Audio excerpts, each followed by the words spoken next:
Assalamualaikum warahmatullahi wabarakatuh. Salam sejahtera bagi kita semua. Shalom, Om Swastiastu, Namo Buddhaya, Rahayu, salam kebajikan. Selamat siang para sahabat GTK, Ibu Bapak Guru dan tenaga kependidikan, rekan-rekan serta sahabat daring semua. Senang sekali pada siang hari ini saya Dewa Arjanti akan menemani sahabat GTK semua selama kurang lebih 1,5 jam ke depan dalam acara Sapa GTK episode 8. Sahabat GTK yang berbahagia, dalam rangka memperingati Hari Guru Sedunia tahun 2022 yang jatuh pada tanggal 5 Oktober, Sapa GTK episode 8 pada hari ini akan mengangkat tema Wujudkan Guru Berkualitas melalui Seleksi Guru ASN P3K. Sahabat GTK, semoga kita semua selalu diberikan kesehatan dan kebahagiaan lahir dan batin dalam setiap aktivitas kita. Sahabat GTK di seluruh Indonesia, Sapa GTK telah berjalan selama 7 episode, di mana masing-masing episodenya mengupas topik yang menarik seputar program-program unggulan di Dijen GTK. Dan tentu saja mengundang para narasumber yang luar biasa dengan episode-episode yang menarik antara lain. Sapa GTK episode pertama hadir dengan tema Wujudkan Pemimpin Pembelajaran melalui Guru Penggerak. Sapa GTK episode kedua digelar dengan tema Transformasi Pembelajaran melalui Implementasi Kurikulum Merdeka dan Platform Merdeka Mengajar. Sapa GTK episode ketiga digelar dengan tema Gotong Royong Memajukan Pendidikan melalui Program Organisasi Guru Penggerak. Lalu, ada Sapa GTK episode keempat digelar dengan tema Mewujudkan Lingkungan Belajar Aman, Nyaman, dan Inklusif. Lalu ada Sapa GTK episode kelima, hadir dengan tema Ciptakan Generasi Baru, Guru Indonesia melalui PPG Prajabatan. Sapa GTK episode 6 digelar dengan tema Siap Implementasikan Kurikulum Merdeka, Ciptakan Pembelajaran Bermakna dan Berkualitas melalui asesmen awal dan pembelajaran terdiferensiasi. Dan yang terakhir, Sapa GTK episode ke-7 digelar dengan tema Yuk Jadi Guru melalui PPG Prajabatan. Sahabat GTK yang berbahagia, pada Sapa GTK episode 8 kali ini, kita akan berbincang tentang wujudkan guru berkualitas melalui seleksi guru ASN P3K. Topik ini kami hadirkan dalam rangka memperingati Hari Guru Sedunia tahun 2022, di mana pada peringatan tahun ini tema yang diangkat adalah transformasi pendidikan dimulai dari guru. Sahabat GTK yang berbahagia, Dijen GTK Kemendikbudristek percaya bahwa guru sebagai agen transformasi pendidikan harus didukung oleh pemenuhan kesejahteraan yang baik. Kesejahteraan guru adalah komitmen Kemendikbudristek, dan untuk mewujudkan hal tersebut, Kemendikbudristek bekerja sama dengan Kemenpan RB dan Kemenq mengadakan pengadaan pegawai pemerintah dengan perjanjian kerja untuk jabatan fungsional guru pada instansi daerah tahun 2022 secara nasional, atau yang lebih dikenal sebagai Seleksi Guru ASN P3K. Bahwa seleksi guru ASN P3K ini bertujuan untuk memenuhi kebutuhan dan mendorong peningkatan profesionalisme guru di satuan pendidikan yang diselenggarakan oleh instansi daerah. Baik, sahabat GTK yang berbahagia, mari kita simak sambutan dan materi pengantar terkait seleksi guru ASN P3K oleh Profesor Dr. Nunu Suryani MPD, selaku Pelaksana Tugas Direktur Jenderal Guru dan Tenaga Kependidikan. Kepada Ibu Profesor Dr. Nunu Suryani MPD, silakan. Baik, terima kasih Mbak Dewi Woro untuk kesempatannya. Baik, Assalamualaikum warahmatullahi wabarakatuh. Salam sejahtera bagi kita semua. Om Swastiastu, Namo Buddhaya, salam kebajikan, Rahayu. Yang saya hormati pejabat di lingkungan Kemendikbudristek serta para tamu undangan. Kemudian para narasumber Sapa GTK episode 8, Bapak Nur Sujito, Kepala Dinas Pendidikan Kabupaten Bojonegoro, yang dalam hal ini mewakili Ibu Bupati Bojonegoro. Bapak Adhika Ganindra, Koordinator Pokja Perencanaan dan Efektivitas Kelembagaan, Sekretariat Dijen GTK, Ibu Siti Ratma Suryani, Guru ASN P3K, Kabupaten Lombok Barat, Nusa Tenggara Barat, Bapak Ade Taufik Kurahman, Guru ASN P3K, Kabupaten Bogor, Jawa Barat, dan tentu para sahabat GTK peserta webinar Sapa GTK episode 8 yang berbahagia. Bapak Ibu yang saya hormati, sahabat Sapa GTK, puji syukur kita ucapkan kepada Tuhan Yang Maha Esa karena kita masih diberi kesempatan untuk hadir mengikuti agenda Sapa GTK 8 yang diselenggarakan oleh Dijen GTK Kemendikbudristek. Saya mendoakan kepada semua dalam keadaan sehat walafiat serta selalu diberi berkah, kesehatan dan kebahagiaan dalam menjalankan aktivitas kita sehari-hari. Dan terima kasih sebelumnya saya ucapkan atas kehadiran Bapak Ibu semua dalam agenda Sapa GTK 8 hari ini. Saya yakin sekali kehadiran kita semua dalam agenda ini merupakan bentuk dukungan terhadap program-program strategis Kemendikbudristek, khususnya program-program dalam lingkungan Dijen GTK. Bapak Ibu yang saya hormati, webinar Sapa GTK adalah bagian dari upaya Dijen GTK untuk mendukung transformasi pendidikan Indonesia. Webinar ini juga merupakan sarana komunikasi dan publikasi kepada masyarakat, khususnya guru dan tenaga kependidikan, dalam rangka mensosialisasikan program-program Kemendikbudristek supaya dapat berjalan dengan baik dan diketahui oleh masyarakat luas. Upaya komunikasi ini diperlukan agar program-program Kemendikbudristek mendapat atensi, dukungan, serta partisipasi yang baik oleh para guru dan teman pendidikan. Dan kali ini, Sapa GTK 8 mengangkat topik mengenai seleksi guru ASN P3K. Topik ini dihadirkan sekaligus dalam rangka memperingati Hari Guru Sedunia yang pada tahun ini mengusung tema transformasi pendidikan dimulai dari guru. Jadi Bapak Ibu, tema itu tentu sangat menarik dan hari ini saya akan menyampaikan bagaimana kebijakan Kemendikbudristek khususnya terkait dengan seleksi ASN P3K guru yang sebentar lagi akan dimulai. Saya akan berbagi layar Bapak Ibu agar kita bersama bisa menyimak paparan kebijakan Kemendikbudristek terkait dengan seleksi ASN P3K guru. Ini saya paparan hari ini terkait dengan seleksi ASN P3K guru tahun 2022, Bapak Ibu. Dan saya akan memulai dengan mengingatkan kembali hasil seleksi guru ASN P3K tahun 2021.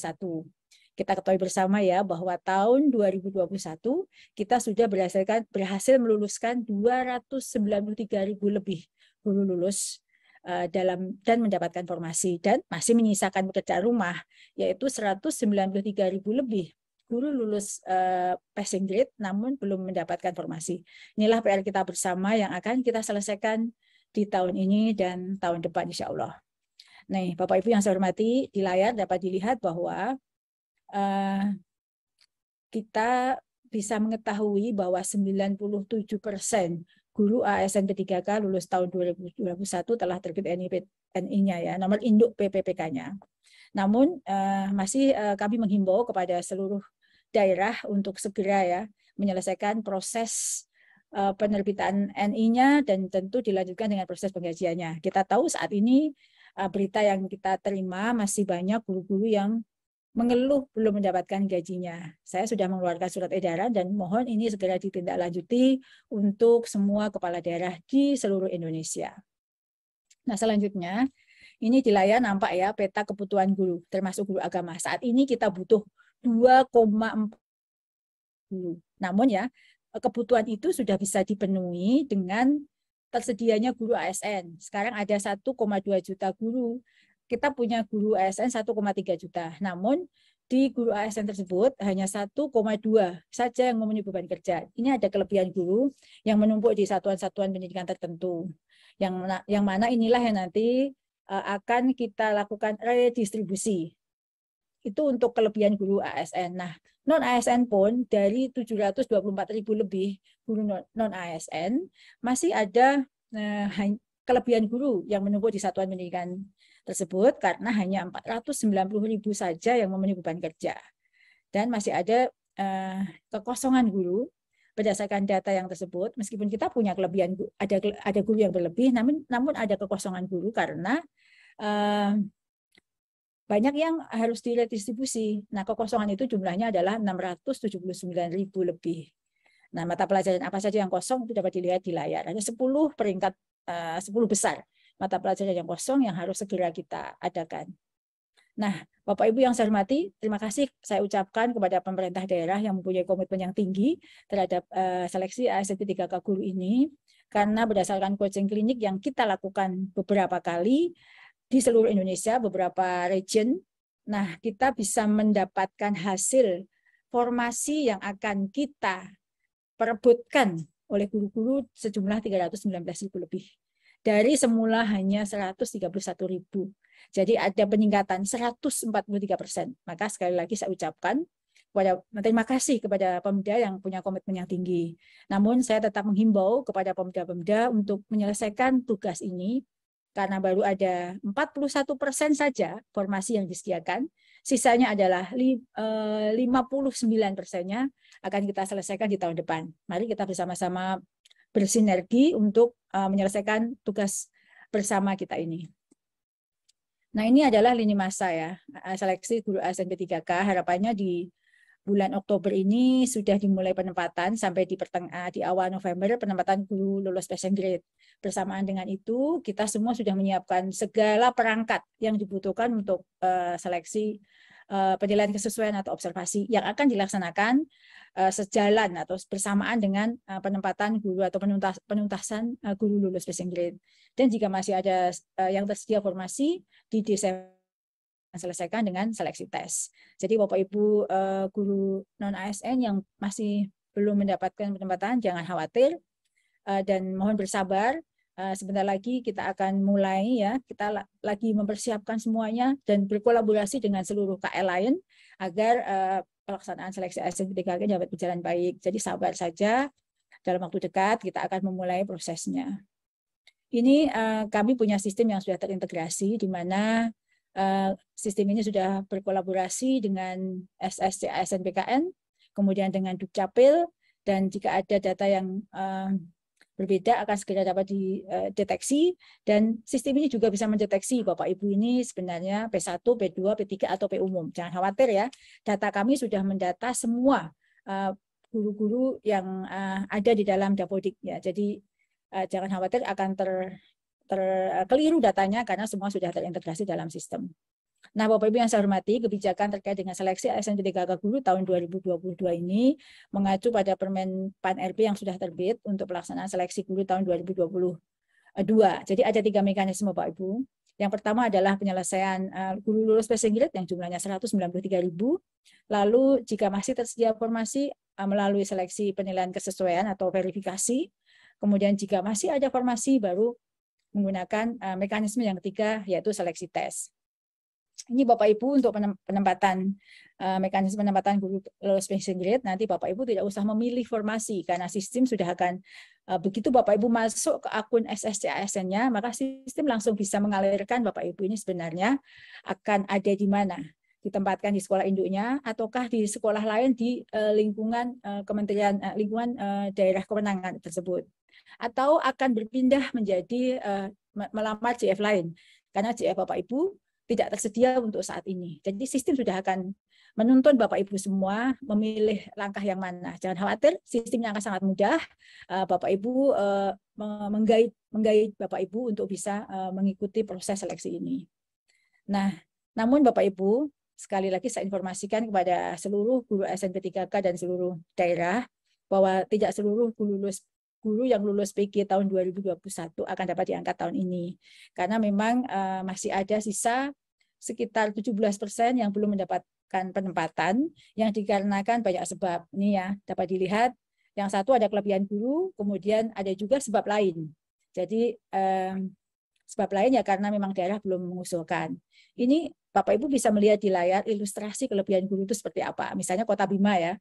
Kota Bima di SD 6 Kodo Kota Bima. Untuk guru kelas kebutuhannya hanya 6, ASN-nya sudah ada 4, tapi non ASN yang ada di sana adalah 21. Sehingga ada kelebihan guru 19. Jika Bapak Ibu guru non ASN di SD 6 Kodo Kota Bima minta ditempatkan di sekolah induknya, Bapak Ibu bisa melihat apakah mungkin, ini contohnya. Yang seperti ini akan kita beri alternatif di sekolah lain di Kota Bima. Namun jika di Kota Bima sekolah lain semuanya sudah terpenuhi, maka inilah yang belum bisa diangkat di tahun ini. Ini adalah contoh ya. Nah, bagaimana jika guru lulus passing grade belum mendapat penempatan? Itu ada solusi lain. Jadi dapat mengikuti mekanisme penilaian kesesuaian dengan menggunakan jabatan fungsional lain. Misalnya dia itu sebenarnya guru IPA, ya. Saat itu melamar SMP. Namun SMP sudah penuh, maka bisa melamar menjadi guru kelas. Nah, kami sudah menghitung-hitung dari angka yang tadi saya sampaikan, sekian persen ya, 17% tadi, yang dapat diangkat tahun 2021 dengan mekanisme pindah JF, itu adalah sekitar 12.152. Nah, maka nanti jika ada pilihan itu, begitu masuk ke akun, pilihan itu akan memberikan alternatif. Oh, saya nunggu tahun depan, saya bisa pindah ke JF lain. Nah, JF apa yang bisa Bapak Ibu pilih? Guru kelas SD di mana, itu misalnya ada dalam sistem tersebut. Ini ada contohnya ya. Jadi bisa contoh guru IPA, dia bisa mengikuti guru SD. Jadi ke jabatan lain ya. Dan itu sudah ada pilihan-pilihan yang ada di dalam menu akun Bapak Ibu. Nah, ini kita menginjak ke mekanisme kedua, yaitu seleksi kesesuaian atau verifikasi. Nanti apa saja sih, bagaimana caranya? Jadi siapa saja yang boleh ikut? Yang boleh ikut adalah guru THK 2 dan guru honorer di sekolah negeri yang mengabdi lebih dari 3 tahun. Nah, caranya adalah akan dilakukan observasi atau dinilai kesesuaiannya melalui kepala sekolah, pengawas sekolah maupun guru sejawat. Nah, apa saja yang dilihat? Ini yang dilihat. Yang dilihat ini adalah indikatornya, akan melihat kompetensinya, teknisnya, dan melihat kinerjanya, dan dilihat background check-nya melalui penilaian kesesuaian. Jadi mekanisme ini sangat memberi ruang kepada guru-guru yang mengabdi lama dan punya kinerja yang bagus untuk bisa menjadi guru ASN P3K. Kemudian ini mekanisme 2 ini kira-kira diikuti oleh berapa saja yang potensi yang bisa ikut. Ada 589.000 dengan catatan 220.000 lebih guru tadi harus diredistribusi dulu. Maka 589.000 lebih guru dapat mengikuti mekanisme ini. Namun Bapak Ibu, kami informasikan bahwa tidak semua guru akan terangkat melalui mekanisme kedua ini. Karena sebabnya adalah TMS, ya. Kemudian Pemda tidak mengajukan informasi maupun oversupply yang tadi sudah saya sebutkan. Nah, ini penilaian kesesuaian apa saja yang dilihat dan siapa saja yang boleh menilai. Ini adalah guru, kepala sekolah, guru senior, kepala sekolah, dan pengawas sekolah. Dan nanti hasil akhirnya akan diberikan bobot oleh Pemda setempat, gitu ya. Ini adalah indikatornya yang akan dinilai. Ini adalah kisi-kisi untuk penilaian kesesuaian. Dan yang terakhir adalah seleksi tes. Bapak Ibu masih ingat ya, tahun 2021 kita sudah pernah melakukan seleksi dengan tes. Nah, mekanisme itu yang akan dilakukan untuk seleksi ASN P3K tahun 2022 jika formasi masih tersedia setelah mekanisme 1 dan mekanisme 2. Nah, ini akan dilakukan kira-kira di bulan Desember tahun 2022. Ujian ini diperuntukkan bagi guru honorer negeri yang terdaftar di Dapodik dengan masa kerja kurang dari 3 tahun, ya, atau guru swasta dapat mengikuti seleksi ini. Dan jika lulus akan ditempatkan di satuan pendidikan negeri yang kekurangan guru, ya. Dan siapa saja boleh yang boleh ikut untuk mekanisme 3 ini adalah individu yang tidak terdaftar di Dapodik, ya, fresh graduate, namun dia sudah memiliki sertik. Nah, passing grade-nya sudah ditetapkan oleh panitia pada Panselnas tahun yang lalu. Konten yang akan diujikan adalah kompetensi teknis, manajerial, sosiokultural, dan wawancara. Pertanyaan wawancara yang dilakukan secara tertulis, dan tidak secara tertulis. Ujian P3K ini berbeda dengan ujian CPNS, karena tidak ada seleksi kompetensi dasar, hanya seleksi kompetensi bidang atau kompetensi teknis. Untuk peserta yang sudah tersertifikasi, tetap ikut semua tes, meskipun dia ada afirmasi 100%, tetap harus mengikuti. Dan jika berkas lengkap, nilai tes kompetensi teknis akan penuh ya bagi yang sudah punya sertik. kecuali berkas bermasalah, maka nilai tes kompetensi teknis tidak digunakan. Atau nilai kompetensinya digunakan ya. Tetapi harus lulus PG, manajerial dan sosiokultural.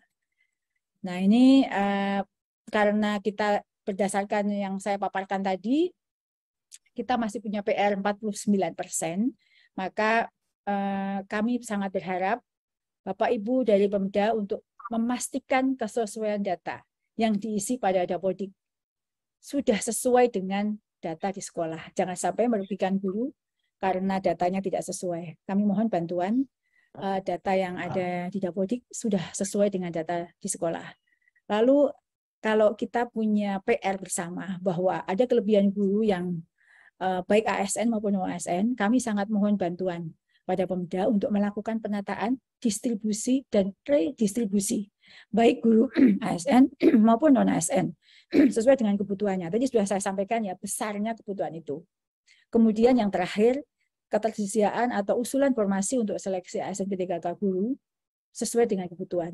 Contohnya, tahun ini kami punya kebutuhan 781.000, harapannya tahun depan, usulan kami, perhitungan kebutuhan kami, sama besarnya dengan usulan Pemda. Demikian Bapak Ibu yang dapat saya sampaikan. Semoga apa yang saya sampaikan tadi membantu pemahaman Bapak Ibu untuk mengikuti seleksi ASN P3K guru. Selamat bersiap diri agar nanti semuanya dimudahkan dalam seleksi ASN P3K guru. Dan jika ada pertanyaan yang mengganjal, silakan dalam forum ini kami akan menjawab setiap pertanyaan Bapak Ibu sehingga Bapak Ibu memahami betul bagaimana proses seleksi, hak dan kewajibannya. Terima kasih. Assalamualaikum warahmatullahi wabarakatuh. Waalaikumsalam warahmatullahi wabarakatuh. Baik, terima kasih atas sambutan yang telah disampaikan oleh Profesor Dr. Nunu Suryani MPD, selaku Pelaksana Tugas Direktur Jenderal Guru dan Tenaga Kependidikan. Sahabat GTK yang berbahagia, selanjutnya izinkan saya menyapa para narasumber hebat yang telah hadir pada webinar siang hari ini. Telah hadir bersama kita Bapak Dr. Andes Nur Sujito MM, selaku Kepala Dinas Pendidikan Kabupaten Bojonegoro, mewakili Bupati Bojonegoro yang pada kesempatan ini belum dapat hadir bersama kita. Apa kabar Bapak Nur Sujito? Alhamdulillah, sehat Ibu. Baik, terima kasih Bapak, Alhamdulillah. Kemudian telah hadir juga Bapak Adika Ganendra SSI MM, dari Koordinator Pokja Perencanaan dan Efektivitas Kelembagaan, Direktorat Jenderal Guru dan Tenaga Kependidikan. Apa kabar Pak Andika? Iya, baik Mbak Woro, terima kasih. Iya, Alhamdulillah, terima kasih Bapak. Dan yang terakhir, telah hadir pula bersama kita Bapak Ade Taufik Kurahman dan Ibu Siti Ratna Suryani, yang merupakan guru ASN P3K yang telah lulus seleksi guru ASN P3K tahun 2021. Apa kabar Bapak dan Ibu? Alhamdulillah, baik Ibu. Alhamdulillah, terima kasih Bapak dan Ibu. Baik, senang sekali mengetahui Bapak Ibu semua dalam keadaan baik. Semoga semua sahabat GTK yang sudah hadir pada virtual hari ini juga dalam keadaan baik dan semangat untuk mengikuti webinar kita di siang hari ini. Sahabat GTK yang berbahagia, sebelum kita berbincang-bincang bersama para narasumber, perlu saya sampaikan bahwa jika ada yang ingin bertanya, dapat diajukan melalui fitur Q&A. Saya juga ingin mengajak para sahabat GTK untuk berbagi refleksi dan pandangannya mengenai tema Hari Guru Sedunia tahun 2022, yaitu transformasi pendidikan dimulai dari guru. Dan nanti bagi 3 peserta yang terpilih akan mendapatkan hadiah lawang dari Direktorat Jenderal Guru dan Tenaga Kependidikan. Baik sahabat GTK, untuk acara selanjutnya kita akan berbincang dengan Bapak Andika Ganendra terkait kebijakan dan mekanisme seleksi ASN P3K tahun 2022. Kemudian dilanjutkan dengan dukungan pemerintah daerah terhadap seleksi guru ASN P3K tahun 2022 bersama Bapak Dr. Andes Nur Sujito MM selaku Kepala Dinas Pendidikan Kabupaten Bojonegoro. Dan yang terakhir, kita juga akan mendengar inspirasi guru lulus seleksi ASN P3K tahun 2021 dari Bapak Ade Taufik Kurahman dan Ibu Siti Ratna Suryani. Baik, sahabat GTK, kita langsung masuk saja pada sesi diskusi dengan para narasumber hebat ini. Selamat siang, Bapak Adhika Ganendra. Siang, selamat siang. Iya, Bapak. Seperti kita ketahui bersama bahwa Kemendikbudristek sangat berkomitmen terhadap kesejahteraan dan perlindungan guru di Indonesia. Selanjutnya, boleh disampaikan, Pak, bagaimana kebijakan seleksi guru ASN P3K tahun 2022? Silakan, Bapak. Ya, baik. Terima kasih. Saya izin share screen ya. Ya, silakan, Pak.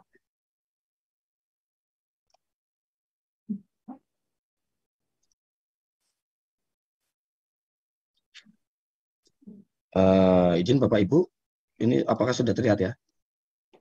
Sudah, Pak. Oke, baik. Terima kasih. Pertama, Assalamualaikum warahmatullahi wabarakatuh. Selamat siang Bapak Ibu, baik dari komponen pemerintah daerah maupun dari Bapak Ibu calon peserta seleksi untuk guru ASN tahun 2022. Perkenankan ini kami laporkan, kami paparkan bagaimana mekanisme seleksi guru ASN P3K tahun 2022 untuk menopang pendidikan yang lebih berkualitas. Jadi yang perlu kita pahami dulu filosofi kita ini untuk tahun 2022. Jadi mengingat dari hakikat ini manusia ya, ini dari psikolog Amerika Benjamin Bloom, bahwa diri manusia itu terdiri dari petakognisi, intelektual pengetahuan, EQ, afektif, sikap emosional, dan psikomotor. Nah, berdasarkan dengan penciptaan diri manusia itu sendiri, lalu dengan adanya pengalaman, pembelajaran, pendidikan, pelatihan, dan lainnya, itu akan mengakibatkan perubahan perilaku. Nah, perilaku inilah yang akan menggambarkan bagaimana peta kompetensi kognitifnya individu manusia, afektifnya, dan juga psikomotornya. Nah, untuk guru itu sendiri, tuntutannya di abad 21, dia harus memiliki kemampuan untuk melatih siswanya agar dapat berkolaborasi, berkomunikasi, dan memiliki critical thinking and problem solving, dan kreativitas. Itu bagaimana perilaku guru tuntutan ke depan ini dapat membentuk siswa sama seperti apa yang dituntut seperti abad 2021.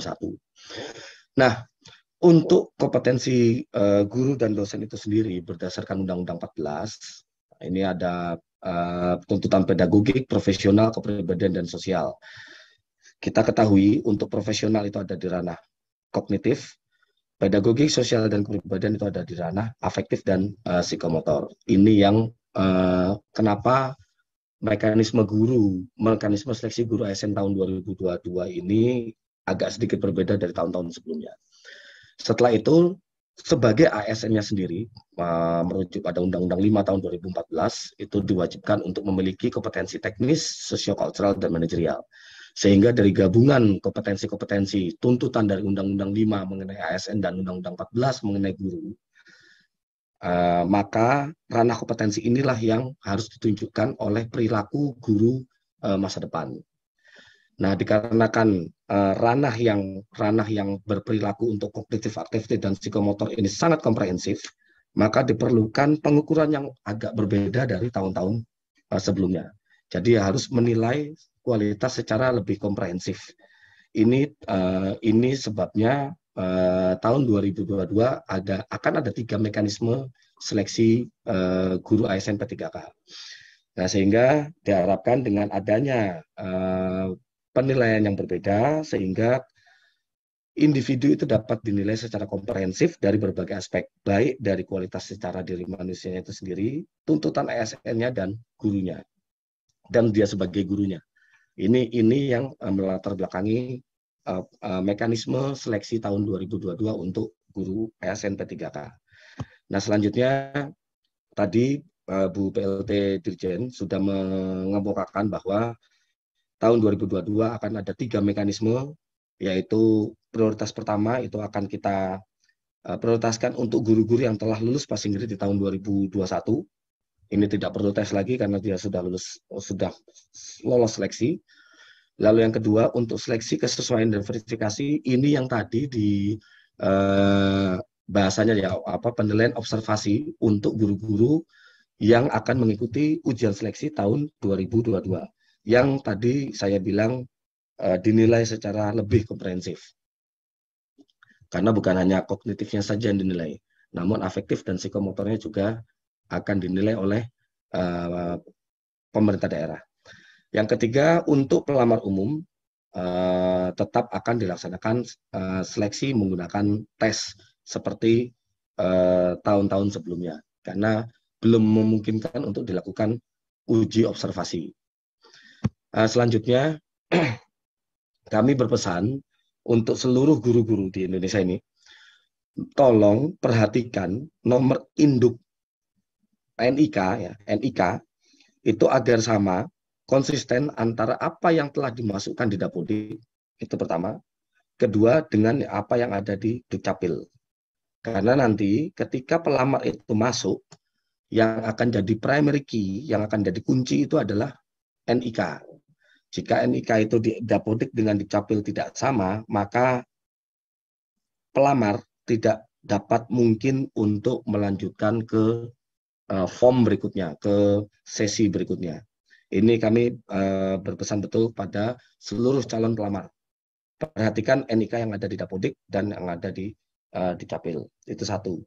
Yang kedua, minta tolong untuk diverifikasi kembali pemberkasan kualifikasi ijazah S1-nya melalui link di aplikasi Info GTK. Sudah, dengan adanya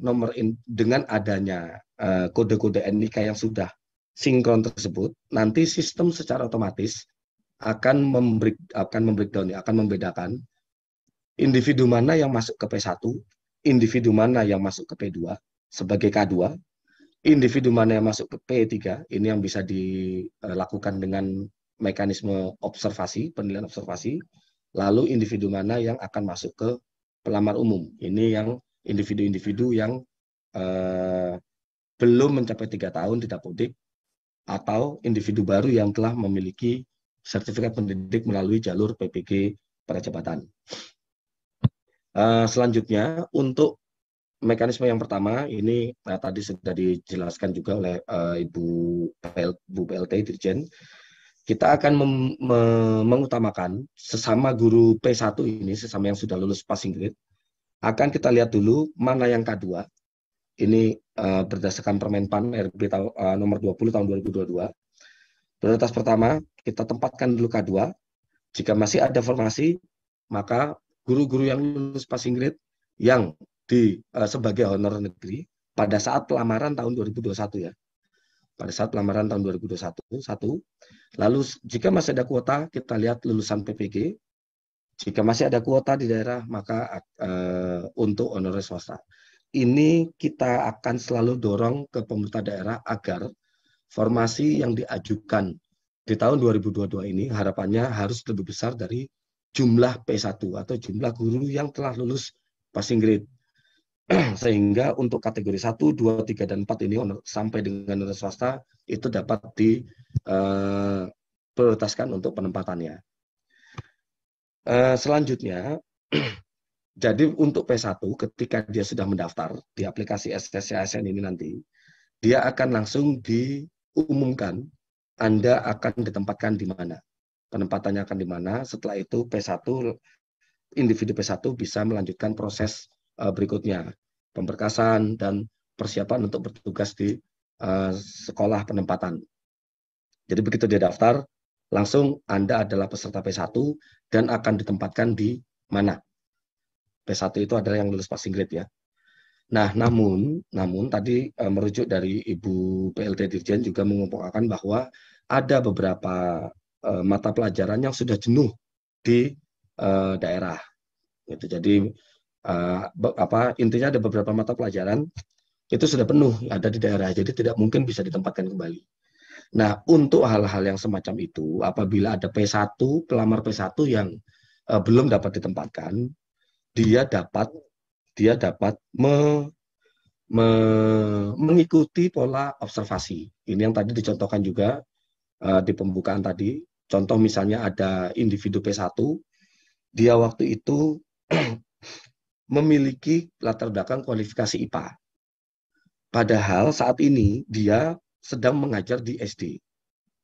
Nah, ketika IPA itu ternyata sudah penuh di daerahnya dan tidak memungkinkan, ini karena tahun 2022 ini tidak akan ada individu yang saling menggeser.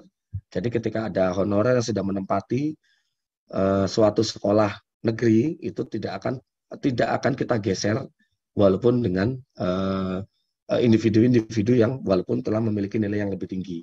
Jadi sekolah induk itu akan mendapatkan prioritas, gitu kan. Nah, karena mungkin IPA, ini contoh aja ya, karena mungkin IPA di suatu daerah itu penuh, maka dia bisa melamar ke sebagai guru SD karena memang dia selama ini sebetulnya mengajar di SD. Nah, tapi dia tetap harus mengikuti pola observasi, pola penilaian kesesuaian untuk P2 atau P3 misalnya. Jadi dia mengikuti observasi P2 P3 sebagai guru SD. Karena dia kemarin kan lulusnya sebagai guru IPA. Nah, karena daripada dia menunggu sebagai guru IPA, menunggu ketersediaan, mungkin ada yang pensiun entah tahun 2024 atau 2025 misalnya, jika saya ingin bertarung di observasi, itu diperbolehkan. Dia akan mengikuti pola observasi di tempat di mana dia bertugas, misalnya di SD. Nah, semoga menang. Apabila dia menang, maka dia akan ditempatkan di sekolah tempat dia mengajar, di SD saat ini dia mengajar. Selanjutnya ini untuk P1, ini sudah kita ini ya, ini tidak untuk P1 tidak, intinya tinggal tunggu pengumuman yang ada di SSCSN ketika dia daftar ulang. Jadi jangan lupa untuk seluruh guru yang P1, walaupun Anda sudah memiliki passing grade P1, tetap Bapak Ibu guru P1 tetap harus mendaftar kembali, tetap harus melakukan aktivasi kembali ke aplikasi SSCSN. Nanti tinggal lihat pengumumannya melalui aplikasi tersebut, SSCSN tersebut akan ditempatkan di mana. Nah, sekarang kita konsentrasi untuk yang P2, yaitu penilaian observasi, baik untuk K2 maupun untuk guru honorer negeri yang telah mengajar minimal 3 tahun. Perlu diperhatikan di sini, bahwa individu yang dapat melamar ke P2 atau P3 itu guru yang saat ini sedang aktif. Ini agak berbeda dengan tahun 2001 kemarin. Untuk yang tahun 2022, kondisinya harus saat ini dia aktif. Nah, kalau dia kondisi saat ini aktif, dia bisa mengikuti observasi apabila dia telah memiliki 3 tahun masa tugas. Walaupun tidak berturut-turut. Sekali lagi, walaupun tidak berturut-turut. Jadi, misalnya dia aktif ya di tahun 2022, 2021 dia tidak aktif, 2020 dia aktif, 2019 tidak aktif, 2018 aktif, 2015 aktif. Nah, ini ketika dikumulasikan lebih dari 3 tahun, dia diperbolehkan untuk mengikuti mekanisme seleksi observasi. Catatannya saat ini dia aktif. Existing saat ini dia sedang aktif. Selanjutnya, ini kami minta tolong ke Bapak Ibu di pemerintah daerah bahwa kita lihat di sini sebetulnya contoh untuk guru ASN. Kita punya guru ASN itu ada 1,3 juta. Namun yang memenuhi beban kerja itu hanya 1,2 juta. Artinya ada sekitar 84.000 ASN yang menumpuk di sekolah, di suatu sekolah. Begitu juga dengan guru non-ASN. Dari 724.000 yang kita punya, hanya 490.000 yang memenuhi beban kerja. Artinya ada sekitar 233.000 yang saat ini menumpuk. Saat ini menumpuk. Itu yang tadi Bu PLT Dirjen juga sudah menjelaskan. Nah, pola observasi yang saat ini adalah penilaian di mana tempat dia bekerja apabila sesuai dengan kebutuhan. Jadi kalau misalnya tadi dikemukakan oleh Ibu PLT Dirjen bahwa misalnya ada suatu sekolah kebutuhannya ada 3, namun guru non ASN-nya di situ ada 4, maka jumlah yang dapat diterima di sekolah tersebut maksimal adalah 3. Tidak bisa 4-4-nya diterima. Jadi sesuai dengan kebutuhan beban kerja.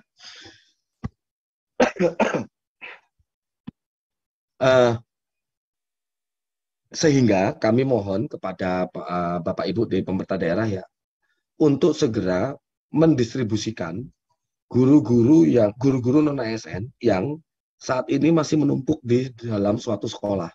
Jadi lebih baik dia didistribusikan ke sekolah yang kosong agar dia dapat kemungkinannya terbuka untuk memenangkan mekanisme pola observasi. Gitu. Jadi tidak bersaing dengan sesama temannya yang ada di sekolah induk, intinya itu. Selanjutnya, mekanisme untuk yang pelamar prioritas kedua dan prioritas ketiga, baik THK 2 ataupun guru honor negeri yang sudah lebih dari 3 tahun, ini masih sama. Jadi dia tinggal menggunakan aplikasi SSC ASN milik BKN, lalu ada pemilihan formasi, ada masa sanggah. Oh ya, sebelumnya di sini juga ada seleksi administrasi oleh Pemda yang sebelumnya seleksi administrasi contoh untuk ijazah S1 itu pusat yang melakukan. Untuk tahun 2022 ini kita limpahkan ke Pemda. Jadi Pemda tidak perlu lagi memikirkan linearitas karena linearitas itu sudah tersistem. Sistem akan memilih apakah dia linear atau tidak. Nah, masalahnya kadang ada individu yang misalnya dia klik, dia mengakui bahwa saya ini jurusannya matematika, misalnya seperti itu, saya ini jurusannya matematika. Padahal ijazahnya adalah IPA, misalnya seperti itu.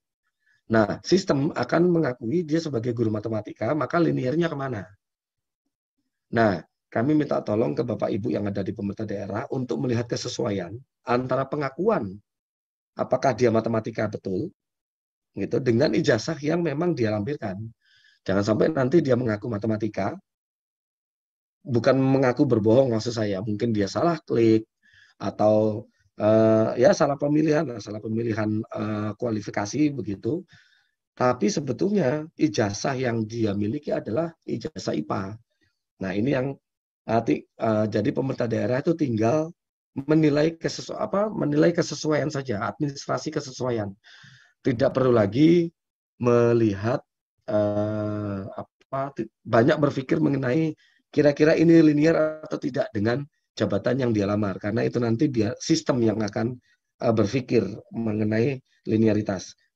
Pemda tinggal melihat kesesuaian antara berkas yang dia miliki dengan pengakuan yang ada di sistem. Untuk selanjutnya masih sama, ada administrasi, sanggah administrasi, lalu dia ikut seleksi kompetensi, sampai dengan pengumuman hasil, sampai dengan penempatan, semuanya masih sama seperti tahun 2021.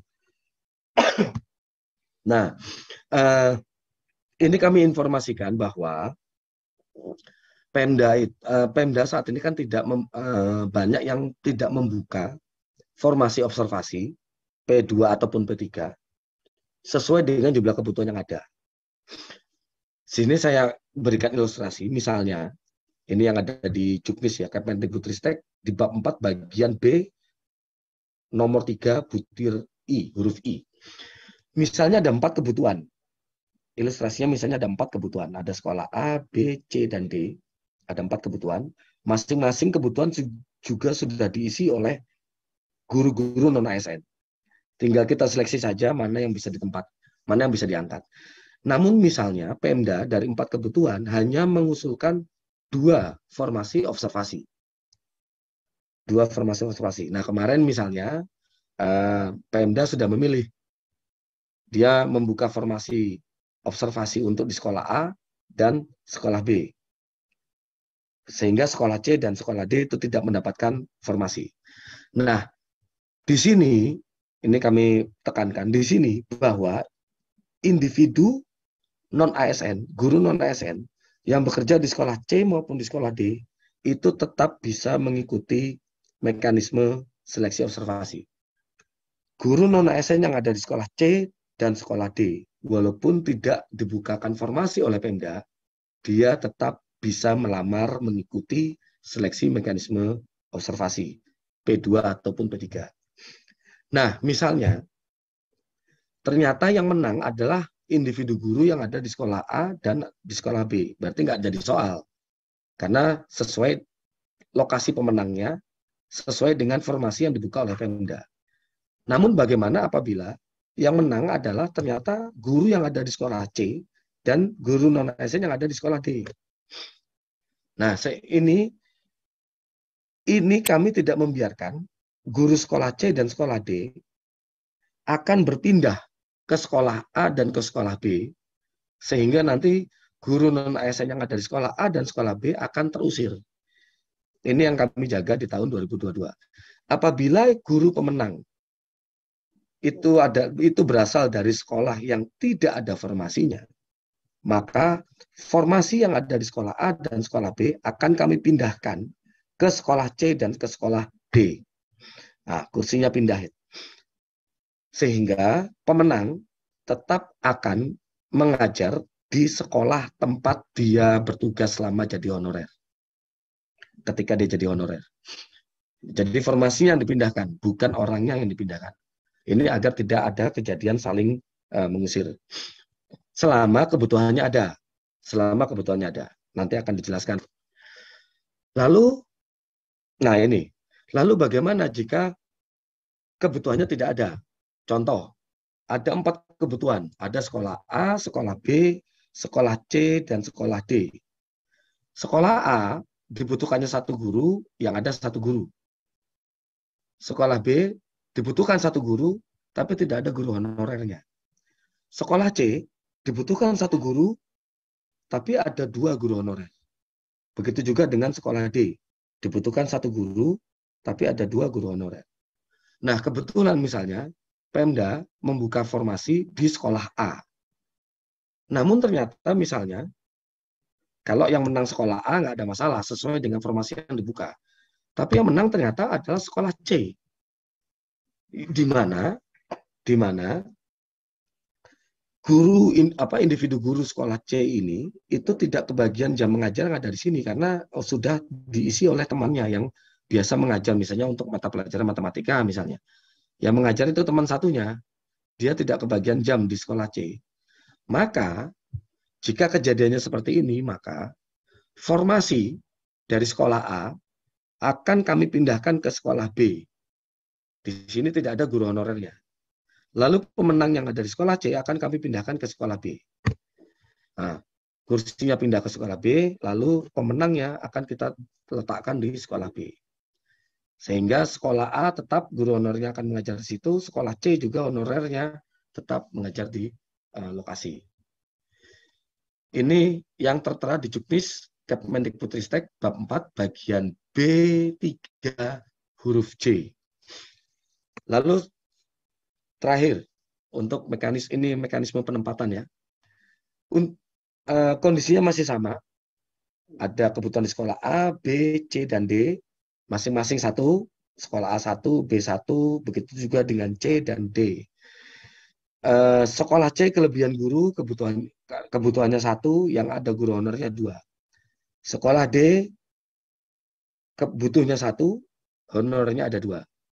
Nah, kebetulan kasus ini misalnya Pemda memberikan formasi di sekolah A dan sekolah B misalnya.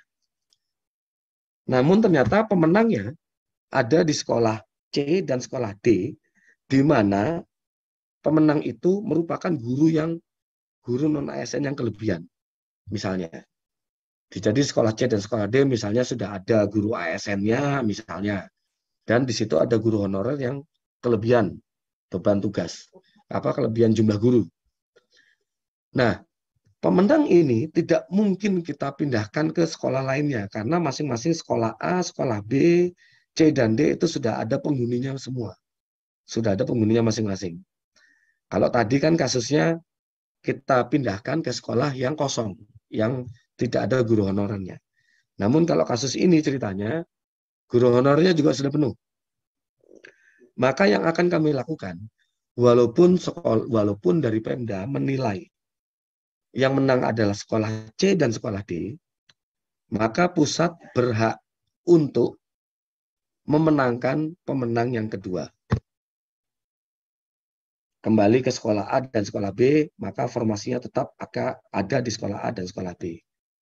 Ini tadi makanya kami dari pusat bermohon betul kepada pemerintah daerah, Bapak Ibu yang di pemerintah daerah, agar lakukan penataan guru baik ASN maupun non-ASN sebelum dilakukannya seleksi observasi di tahun 2022 ini. Karena seleksi tahun 2022 ini intinya tidak akan menggeser individu ke tempat yang lain. Individu itu akan diangkat di tempat dia bertugas selama ini. Selanjutnya ini kami sudah kemarin ya kami sudah membagikan pada waktu rakortek dengan pemerintah daerah, kami sudah membagikan aplikasi dan akun kepada pemerintah daerah, Dinas Pendidikan dan BKPSDM untuk aplikasi penilaian observasi. Nah, Dinas Pendidikan dan BKPSDM lalu akan membuat akun untuk masing-masing kepala sekolah penilai. Kepala sekolah nanti akan membuat akun untuk guru senior yang dipilih. Guru senior yang dipilih. Nah, di sini kami tekankan bahwa guru senior yang memilih yang menilai penilaian observasi nanti untuk seleksi guru honorer, guru non ASN. Guru senior ini harus dipilih guru ASN. Jadi jangan sampai nanti ada guru non ASN menilai sesama guru non ASN. Jadi yang berhak untuk memberikan penilaian itu adalah guru ASN agar tidak ada konflik of interest. Itu. Jadi penilai itu betul-betul sudah jadi ASN gitu ya. Nah, seluruh akun kepala sekolah dan guru senior yang dibuat itu bukan hanya dibuat hanya sekolah-sekolah yang Bapak Ibu pemerintah daerah buka formasinya. Misalnya di sini ada sekolah, ada formasinya, ini ada formasinya, sekolah ini ada formasi, ini juga ada formasi. Bukan berarti hanya kepala sekolah yang sekolahnya ada formasi ASN P3K-nya saja. Namun seluruh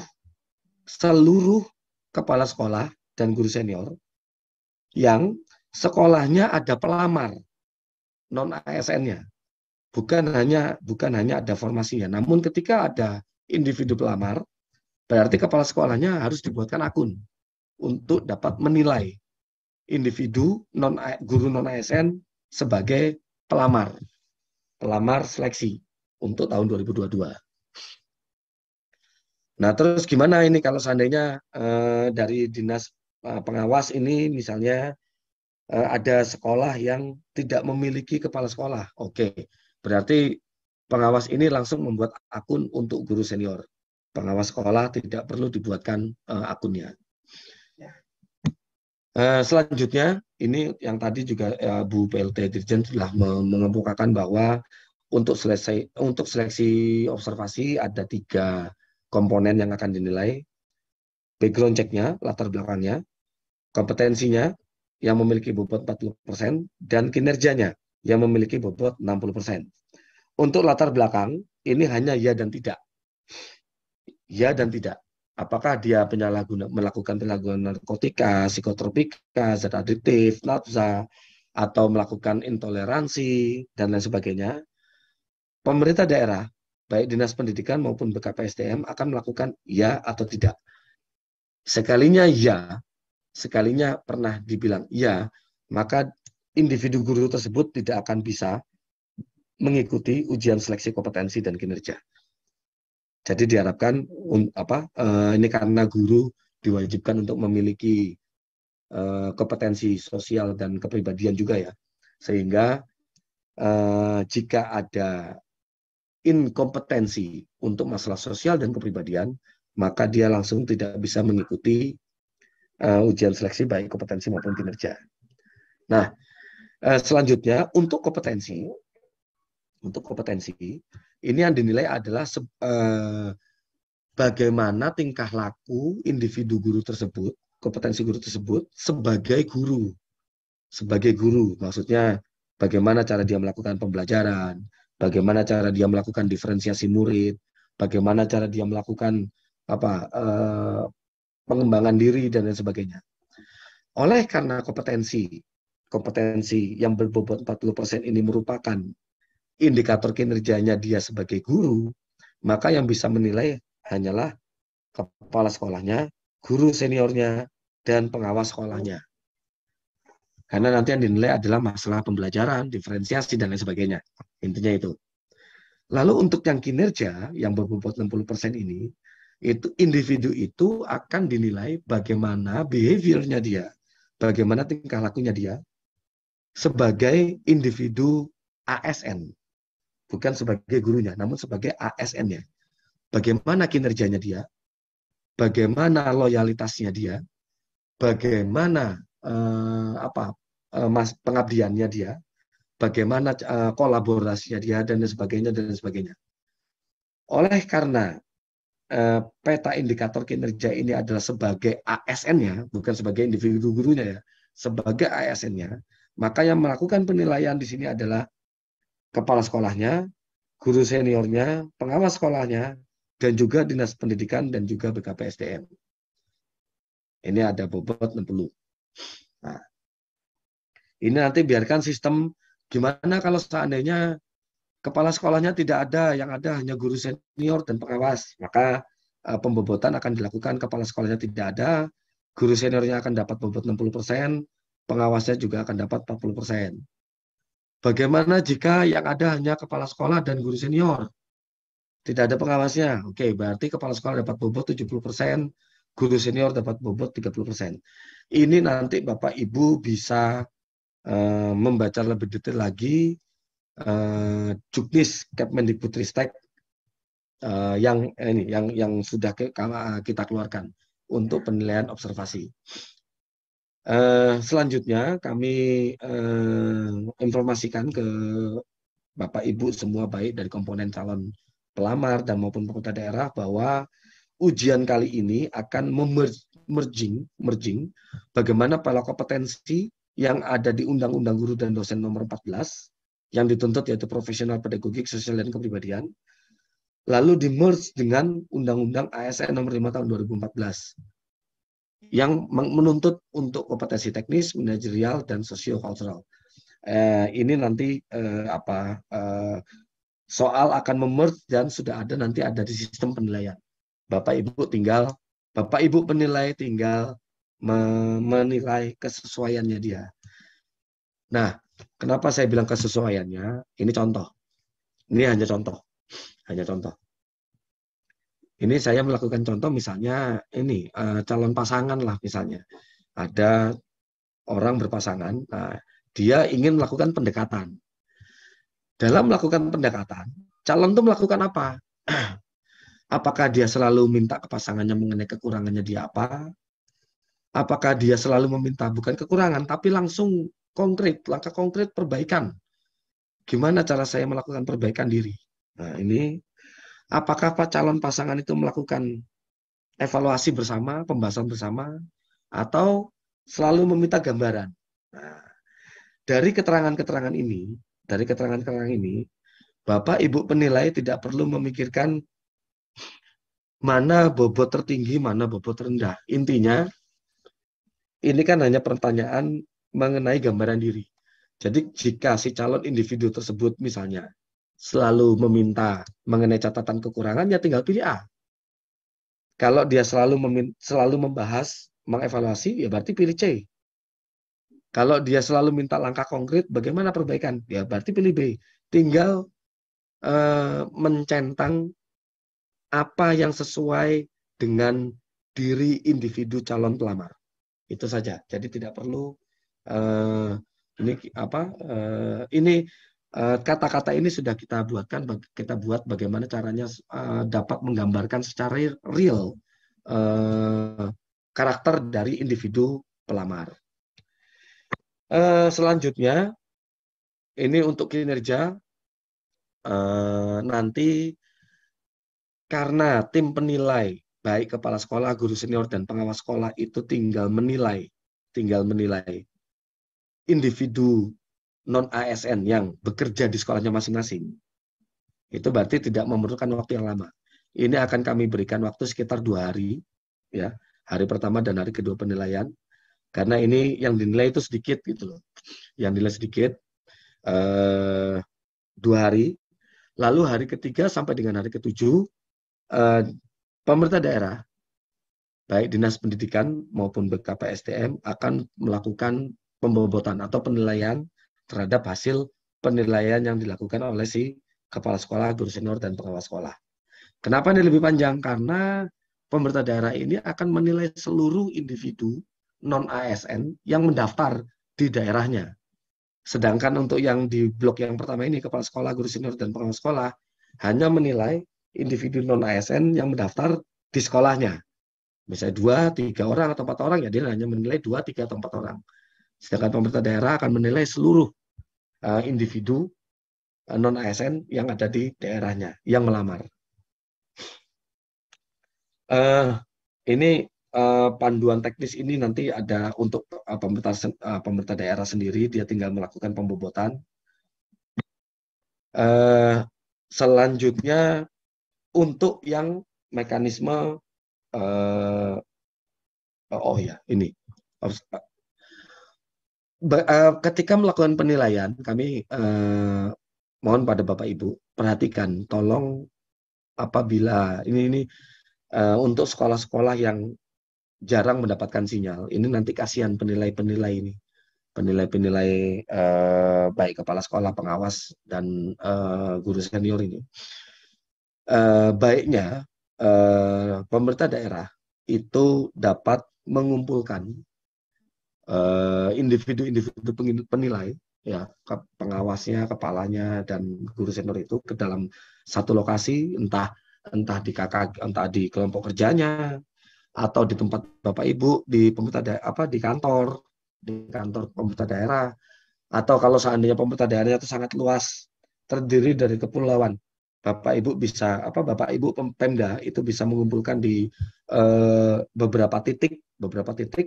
Yang penting penilaian itu diharapkan agar dapat berjalan sesuai. Jadi jangan sampai nanti ada guru yang tidak lulus hanya dikarenakan masalah teknis atau masalah administrasi, sinyal lah, atau telat isi lah, atau tidak mengerti Jadi kalau kumpul itu kan kondisinya akan lebih secara psikologis, kondisi penilaiannya itu akan lebih mengena. Ini yang kami harapkan dari pemerintah daerah. Lalu selanjutnya untuk pelamar umum ini masih dengan menggunakan mekanisme yang sama seperti tahun 2021, menggunakan tes kognisi, ada kompetensi teknis, manajerial, sosiokultural, dan ini masih sama seperti tahun 2021. Siapa saja yang bisa ikut untuk pelamar umum? Guru honorer di sekolah negeri yang belum mencapai 3 tahun, lalu individu walaupun tidak terdaftar di Dapodik tidak masalah, asalkan dia sudah punya sertifikat mendidik dari program PPG prajabatan, atau individu di swasta ketika ingin memasuki sekolah negeri. Ini dilakukan untuk dengan mekanisme tes. Alur mekanisme tes itu masih sama seperti tahun 2001, melakukan pelamaran, pemilihan formasi, seleksi kompetensi, dan lain sebagainya sampai dengan ditempatkan. Nah, ini yang perlu diperhatikan. Seluruh pelamar, baik P1, P2, P3, ataupun pelamar umum, nanti akan melamar ke SSCASN secara serentak. Semuanya melamar dulu. Setelah itu nanti P1 ditempatkan. Lalu P2 dan P3 kita lakukan uji observasi. Jika masih ada formasi, maka baru kita melakukan uji tes untuk pelamar umum. Pelaksanaannya akan sekuensial antara P1, P2 dan P3, serta pelaksanaan umum untuk pelamar umum. Itu sekuens. Namun pelamarannya ke SSCASN itu harus serentak.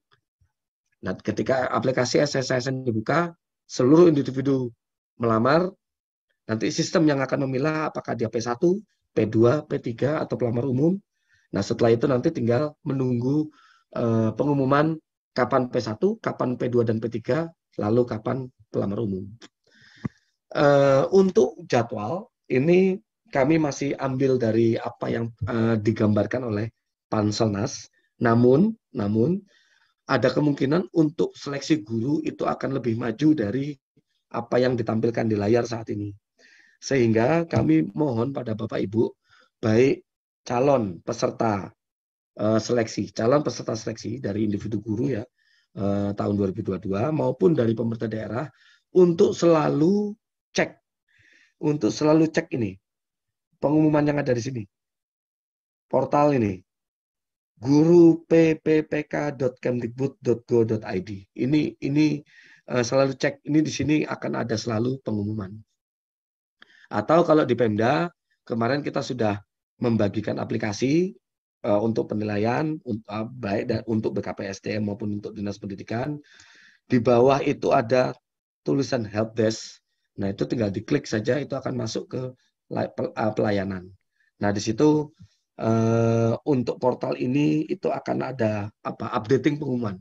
Jadi waktu kita ini sudah tinggal hitungan hari, tidak lagi hitungan minggu, kita sudah akan melakukan pendaftaran dalam hitungan hari. Kapan? Nah, nanti kita akan umumkan setelah ada jawaban dari Panselnas, BKN dan Kemenpan. Nanti setelah kita ada jawaban, gitu, pengumuman itu akan kita letakkan di ini, guruppk.kemdikbud.go.id. Ini kontaknya nih nggak usah ya, .go.id titik udah langsung masuk. Di situ akan ada pengumuman yang terupdate. Mungkin begitu dari saya, bagaimana sekiranya kita akan melakukan ujian seleksi guru ASN P3K tahun 2022. Terima kasih, saya kembalikan ke moderator. Iya, baik. Terima kasih Bapak Adhika Ganendra atas penjelasannya terkait kebijakan dan mekanisme seleksi guru ASN P3K 2022. Semoga menambah pemahaman sahabat GTK semua ya dengan adanya penjelasan tersebut. Terima kasih Bapak. Ya, baik sahabat GTK yang berbahagia, selanjutnya kita akan berdiskusi mengenai dukungan pemerintah daerah terhadap program seleksi guru ASN P3K bersama Bapak Dr. Andes Nur Sujito MM, selaku Kepala Dinas Pendidikan Kabupaten Bojonegoro. Selamat siang Bapak Nur Sujito. Selamat siang Mbak Woro. Iya Bapak. Baik Bapak, pertama-tama bolehkah Bapak menyampaikan pandangannya terkait tema Hari Guru Sedunia 2022, yaitu transformasi pendidikan dimulai dari guru. Silakan Bapak. Oke, terima kasih. Assalamualaikum warahmatullahi wabarakatuh. Selamat siang, salam sejahtera, Om Swastiastu, Namo Buddhaya, salam kebajikan. Yang kami hormati seluruh narasumber, Pak Andika, Pak Ade Taufikur Rahman, Bu Sri Rahma, dan yang kami banggakan teman-teman GTK se-Indonesia. Terkait dengan tema transformasi pendidikan dimulai dari guru, tentunya kami sangat setuju. Oh iya, sebelumnya saya mengucapkan Happy Teachers Day, selamat Hari Guru Sedunia. Kembali ke transformasi pendidikan, bahwa apa sih tujuan transformasi pendidikan? Tujuan transformasi pendidikan adalah bagaimana meningkatkan kualitas dari pendidikan. Siapa yang harus bertransformasi? Tentunya yang harus bertransformasi adalah semua stakeholders. Apakah internal, apakah eksternal. Termasuk di dalamnya adalah guru. Kalau dimulai dari guru, kami sangat setuju karena apa? Karena gurulah yang berinteraksi secara langsung dengan siswa. Yang akan kita tingkatkan mutu pendidikannya itu adalah guru. Dan merekalah yang setiap hari, setiap saat berinteraksi. Artinya apa? Dalam peningkatan kualitas atau transformasi pendidikan, Sarpras memang perlu. Kurikulum yang baik harus. Manajemen, pendanaan, dukungan lain juga diperlukan. Tetapi gurulah yang sangat menentukan. Demikian Mbak Woro.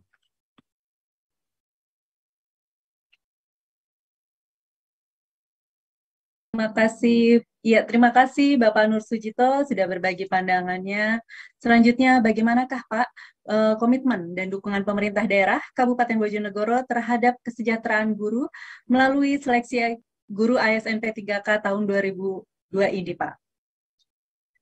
Ya, kami Dinas Pendidikan Pemerintah Kabupaten Bojonegoro sangat berkomitmen, Mbak Woro, terhadap seleksi PPPK tahun 2022 ini.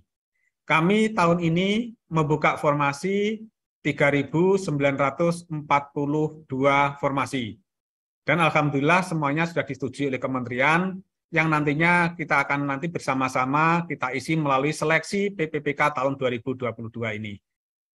Dari 3.942 itu, Mbak Woro dan juga teman-teman GTK semua, ada 1.129 rekan-rekan yang lulus PG, yang P1. Yang P1 1.129. Yang P2, THK2 ada 17. Yang P3 itu 1.833. Yang P3. Jadi di Bojonegoro P1, P2, P3 insya Allah tercover semua. Dan masih ada untuk P umum 1.000 sekian formasi. Itu bentuk dukungan kami.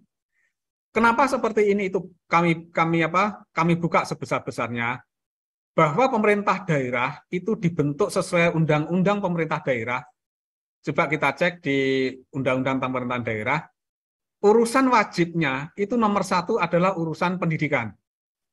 Nomor 1 urusan pendidikan. Jadi setiap APBD-nya kabupaten, kota maupun provinsi bisa kita cek, itu nomor 1 pasti dinasnya dinas pendidikan. Bahkan regulasi men-state harus 20% APBD itu untuk pendidikan. Itu komitmennya kami Kabupaten Bojonegoro berkomitmen untuk itu. Yang ketiga yang disampaikan terkait dengan komitmen,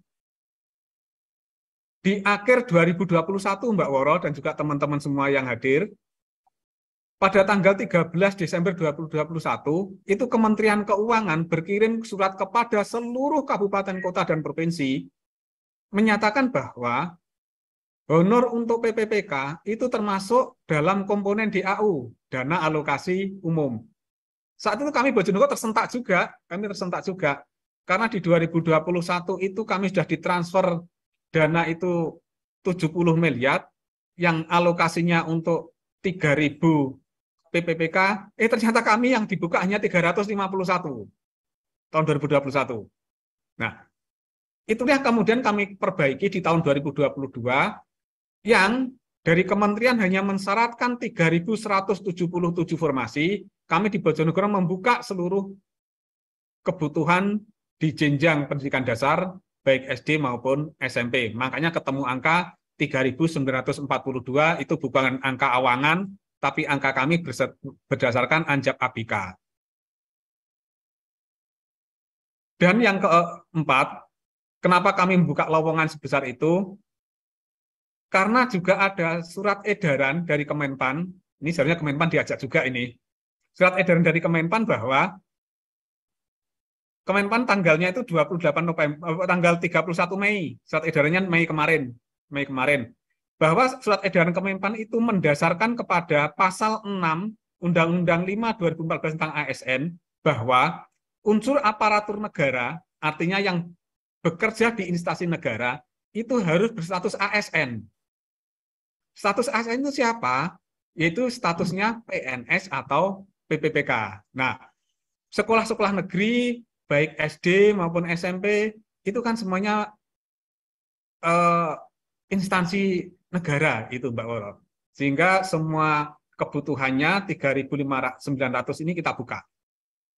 Apakah 3.900 itu di Bojonegoro sudah mencukupi? Belum. Kami belum. Karena apa?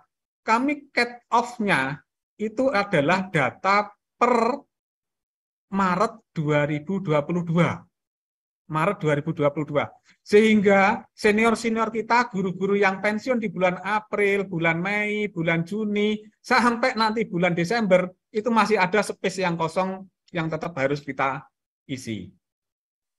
Itu, Mbak Woro, komitmen kami di Pemda Kabupaten Bojonegoro, kenapa kita buka jumlah segitu, semata-mata pertama karena kebutuhan, yang kedua karena kami birokrasi harus sesuai dengan regulasi. Demikian.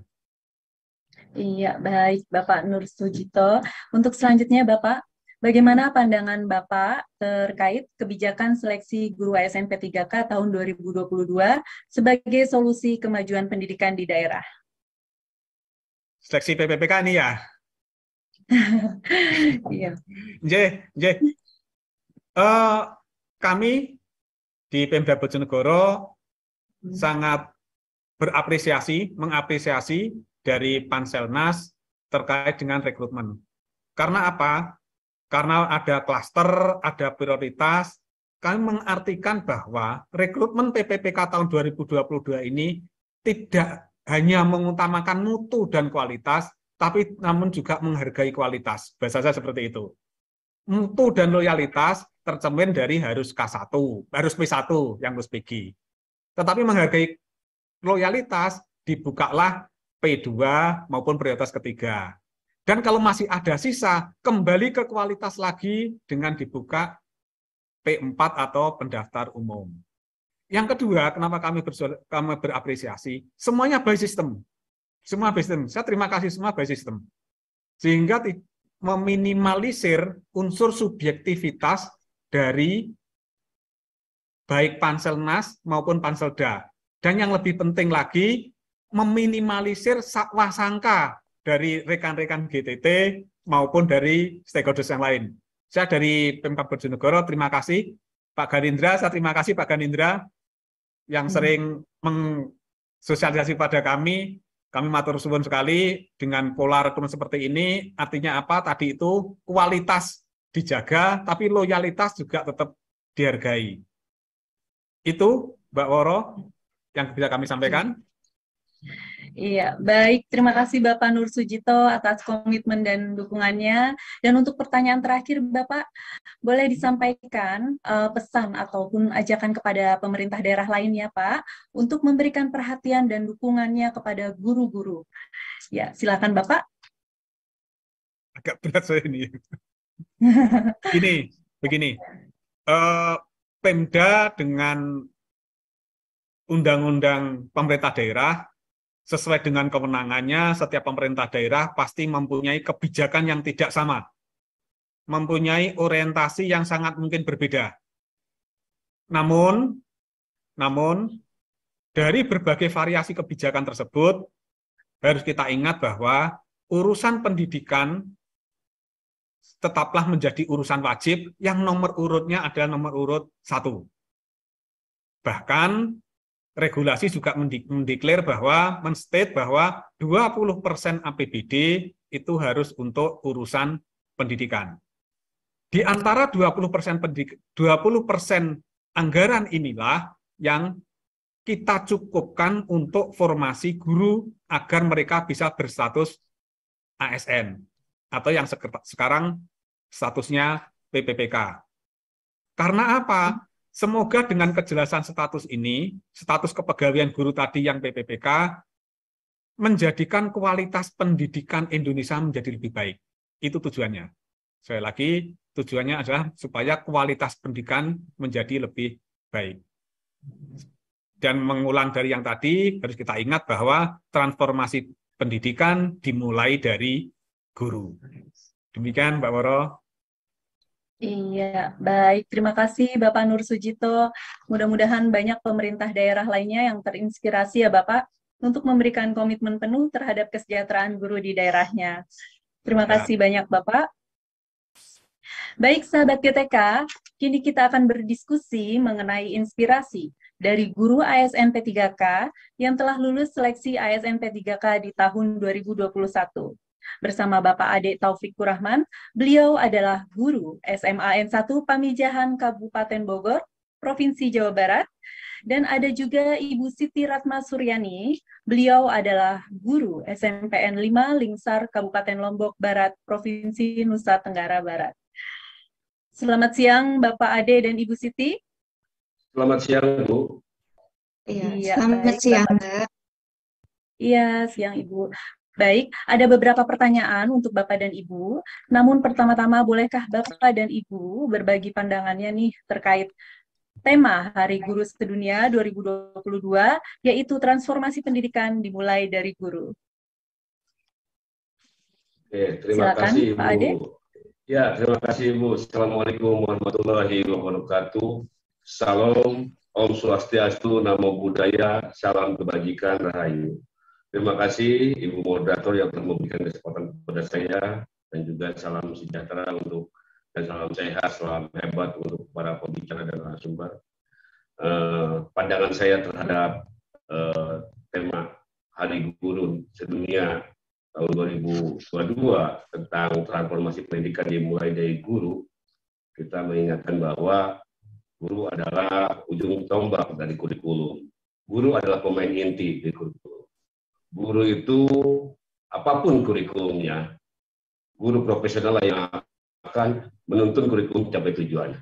Guru harus mempunyai banyak meningkatkan kompetensi dirinya dalam melakukan pembelajaran di kelas, dan juga transformasi oleh guru itu harus dimulai dari dirinya sesuai dengan nilai yang harus dimiliki oleh guru, nilai kemandiriannya, mengembangkan dirinya dan mengembangkan orang lain, nilai reflektifnya, nilai kolaborasi, nilai inovatif, dan juga nilai keberpihakan pada siswa. Semua harus dimulai dari guru, dan guru harus menyadari tentang profesionalnya dalam menuntun dan membimbing siswa untuk mencapai harapan-harapannya. Itulah yang membuat bahwa guru memang harus memulai untuk transformasi pendidikan. Guru harus bisa mau bergerak untuk melakukan transformasi pendidikan sehingga mencapai pendidikan yang berkualitas di Indonesia. Itu idealisnya. Sehingga diharapkan dari mulai diri guru itu bergerak dalam mencapai dan bersama-sama untuk menjadi bagian dari transformasi pendidikan. Demikian Ibu Doro. Iya, terima kasih kepada Bapak Ade. Lalu dilanjutkan kepada Ibu Siti. Silakan Ibu.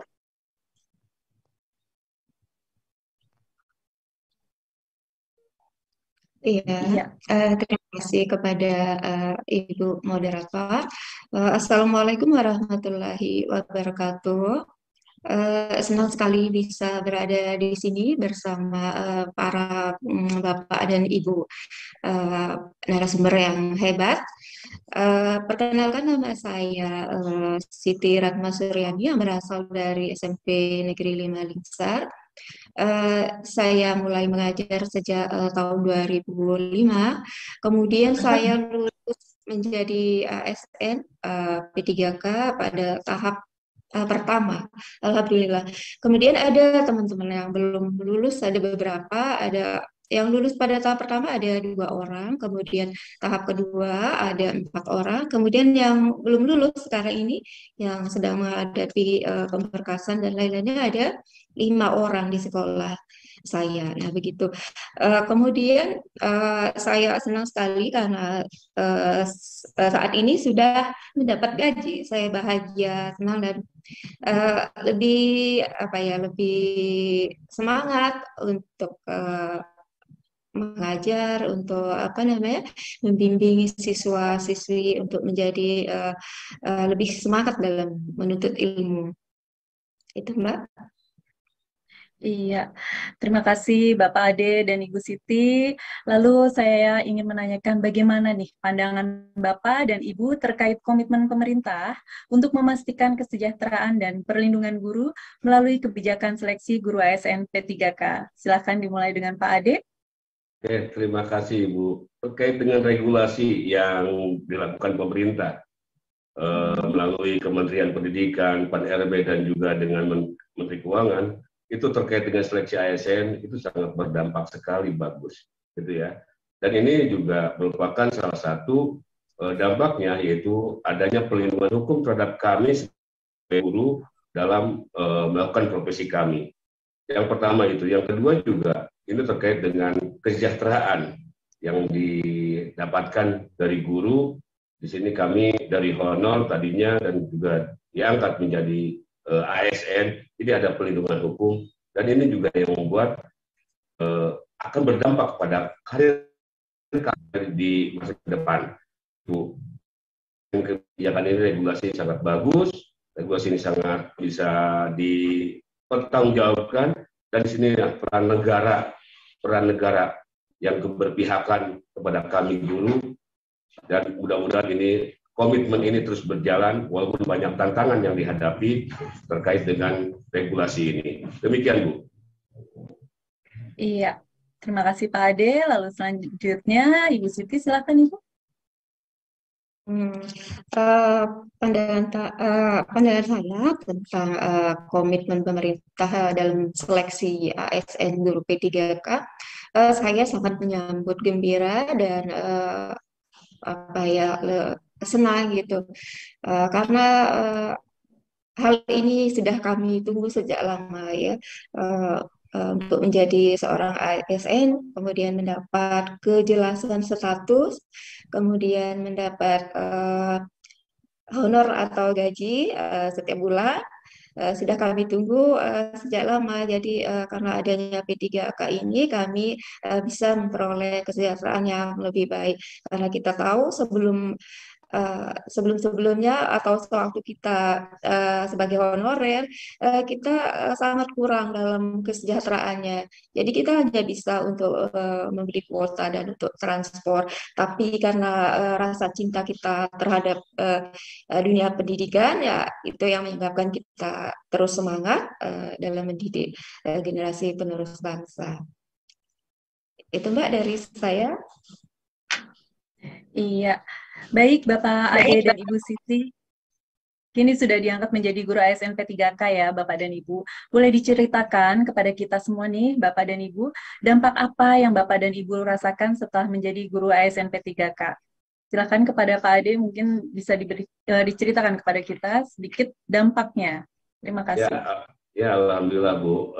Kalau berbicara tentang dampak itu ada positif dan negatif. Tapi yang saya rasakan itu banyak dampak positifnya. Yang pertama tadi saya jelaskan bahwa regulasi yang dilakukan oleh pemerintah melalui seleksi ASN P3K ini berdampak kepada saya di antaranya berkaitan dengan kesejahteraan. Bu Siti juga mengatakan bahwa perumahan gaji dan tunjangan.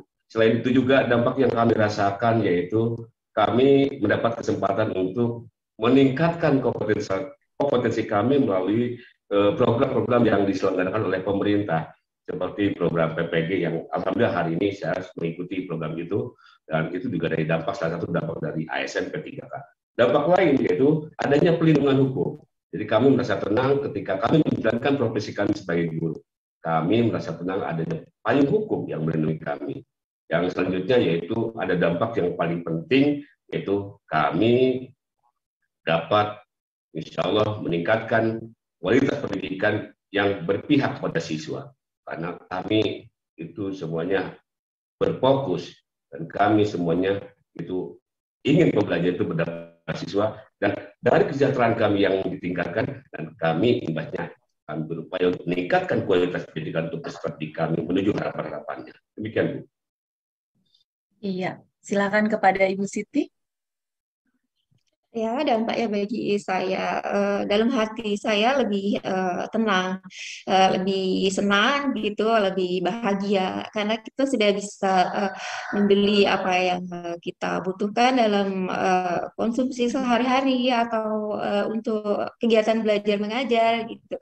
Jadi atau pulsa atau transport itu sudah kita tidak begitu pikirkan karena ada setiap bulan yang akan kita terima gitu. Kemudian dampaknya bagi anak, mungkin anak lebih leluasa kita berikan misalnya bahan ajar yang ini yang kita harus peroleh lewat HP atau yang kita harus fotokopi atau kita harus print gitu. Jadi masalah biaya gitu sudah lebih lebih apa ya, tidak terlalu apa ya berarti bagi kita setelah menjadi ASN. Di mana sebelumnya kita kalau untuk biaya-biaya untuk ini kan lebih kita ini dulu ya, lebih kita pending gitu. Jadi kalau sudah ada gaji ya kita bisa lebih leluasa dalam kalau ada apa ya seperti harus fotokopi, harus download ini materi atau anak-anak juga kadang-kadang minta ditraktir gitu. Kalau pas ini kan kita bisa lebih ini karena di sekolah kita anak-anak itu lebih lebih apa ya lebih lebih leluasa gitu sama bapak ibu gurunya kalau pingin sesuatu minta ditraktir gitu. Ya seperti itu Mbak. Jadi lebih ini dalam hal ini lebih perasaan lebih tenang, lebih senang, lebih apa ya, lebih bersemangat dalam mendidik anak-anak karena sudah kita tidak terlalu memikirkan masalah kekurangan dalam hal ekonomi gitu. Seperti itu Mbak. Iya, baik. Terima kasih Bapak Ade dan Ibu Siti yang sudah berbagi pandangan dan pengalamannya terkait seleksi guru ASN P3K. Semoga semangatnya bisa menular ya Bapak dan Ibu kepada semua para pendaftar seleksi guru ASN P3K tahun 2022. Baik, selanjutnya kita akan masuk ke sesi pertanyaan. Saya akan membacakan 3 pertanyaan terpilih yang akan ditujukan kepada narasumber kita pada hari ini. Ya, silakan. Pertanyaannya ada di layar. Iya. Bentar.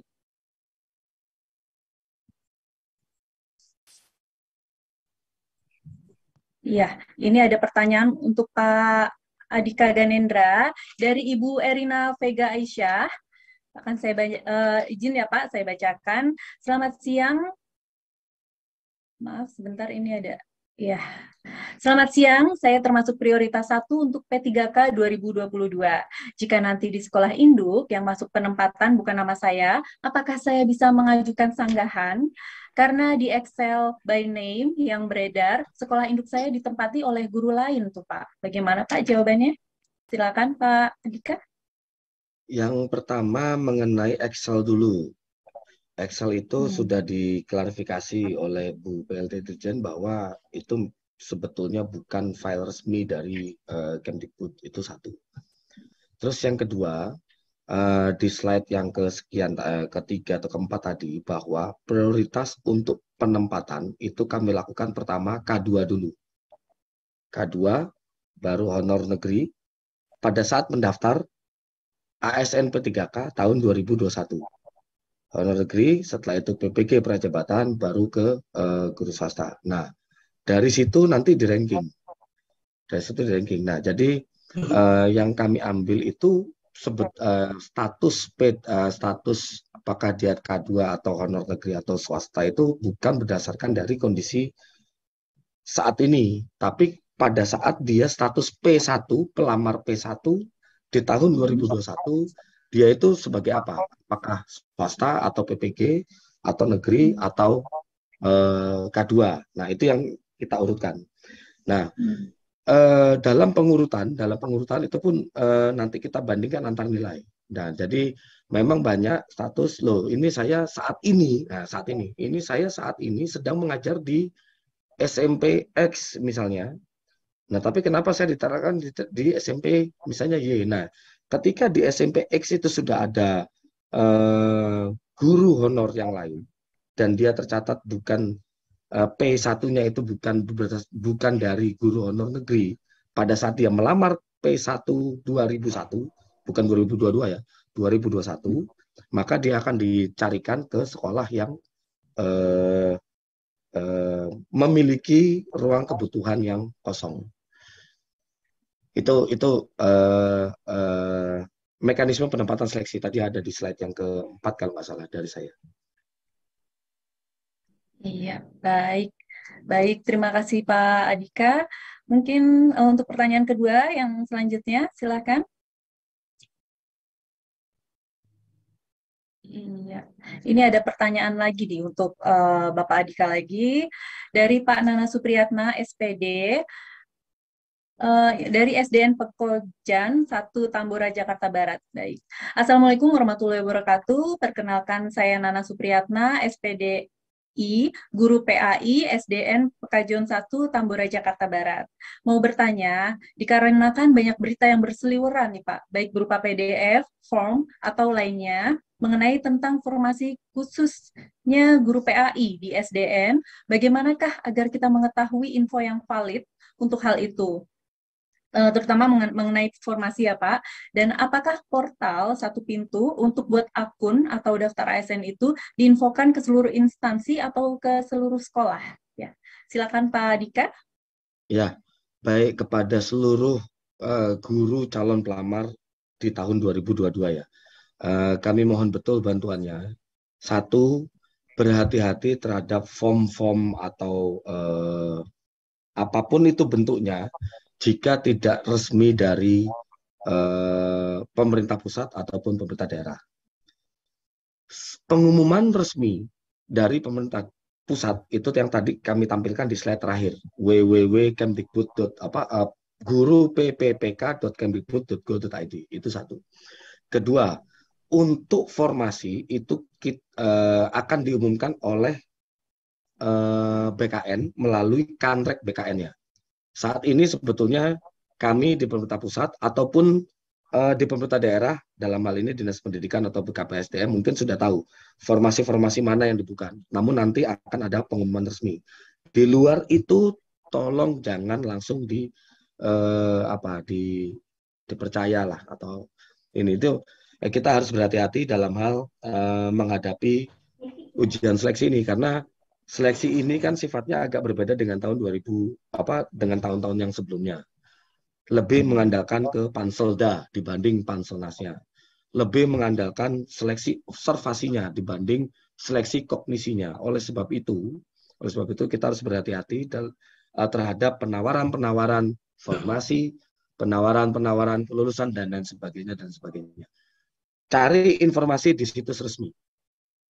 Itu aja. Karena kita sekarang sudah online ya, sudah IT gitu, nggak ada lagi tuh form-form PDF apa segala macam.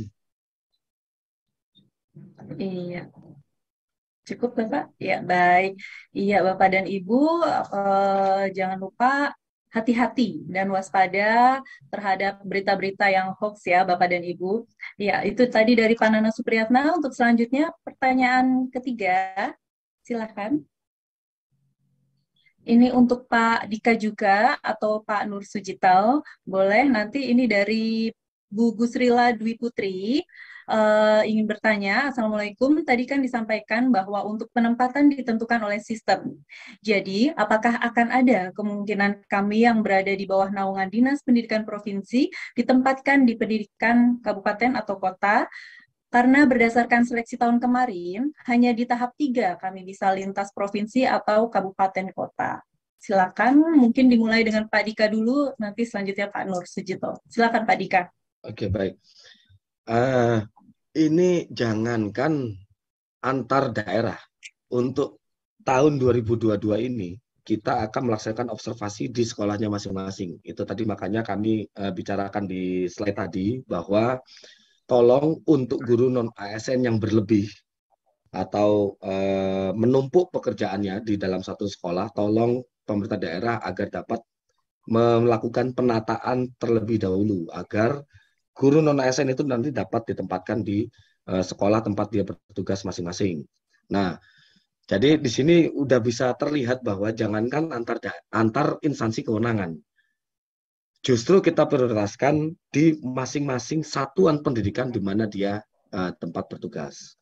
Nah, kalau seandainya ini banyak terjadi di daerah timur misalnya, ada sekolah-sekolah di kota yang mungkin berlebih guru non-ASN-nya, tapi banyak juga sekolah di dalam satu wilayah kewenangan yang di daerah pinggiran itu masih banyak kekurangan guru ya. Kita lihat misalnya Papua, Maluku Utara, Maluku.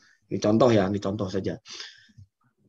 Kami masih dapat mendistribusikan dari dalam satu sekolah tersebut, di sekolah tersebut, ke sekolah lain yang masih dalam satu kewenangan. Masih dalam satu kewenangan. Artinya di Pemda itu nanti tidak ada saling barter guru. Ada guru keluar, ada guru masuk, itu tahun 2022 sudah tidak memungkinkan terjadi. Nah, itu hanya terjadi apabila masih ada sekolah yang kosong. di slide yang butir J tadi, apabila ternyata sekolah sudah, misalnya untuk daerah yang penuh ya, di pulau-pulau Jawa atau beberapa di Sumatera misalnya seperti itu, semua sekolah sudah terisi oleh guru ASN ataupun non ASN, maka bagi individu yang berlebih ini tadi akan dicarikan pemenang yang kedua, karena tidak mungkin ditempatkan di sekolah di mana dampaknya nanti akan dapat menggeser guru lain yang sudah lama mengajar di sekolah tersebut. Mungkin itu Bu Woro dari saya. Iya, terima kasih Pak Dika. Silakan Pak Nur Sujito. Oke, Bu Woro. Begini, sependapat dengan Pak Andika tadi, memang aturan mainnya seperti itu. Jangankan kok lintas instansi, biasanya gitu. Lintas sekolah dalam satu instansi pun ada mekanismenya. Itu yang pertama. Yang kedua, perlu dipahami oleh teman-teman GTK semua bahwa PPPK nanti dibayar dengan APBD.